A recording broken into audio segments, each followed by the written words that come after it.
মই মৃত্যু ভাল নাপাওঁ বুজিছা। মই মৰিব নোখোজা মানুহ, বহুবাৰ কৈছোঁ। মই যদি এণ্টিচিপেটৰী বেল লৈ পেলাই বাচিব পাৰি মই ল'ম বুজিছা। আজিকালি ওলাইছে ন, তুমি ষ্ট'ৰ কৰি এণ্টিচিপেটৰী বেল লোৱা বুজিছা, উকিল টুকিল ধৰি থাকি যাব পাৰি। মৰণ মই আটাইতকৈ বেয়া পাওঁ।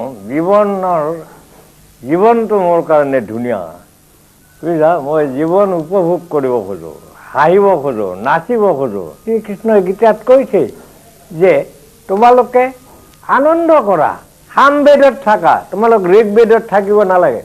সামবেদত কি আছে অৰ্জুনে সুধিলে, বোলে নাচ আছে, গান আছে, অপ্সৰা আছে, গন্ধৰ্ব আছে।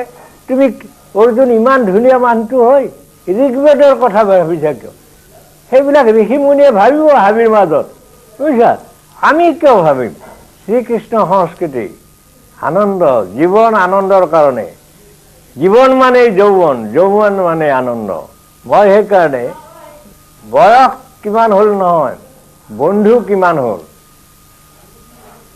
জীৱন জুখিবা হাঁহিৰে চকুলোৰে নহয় বুজিছা।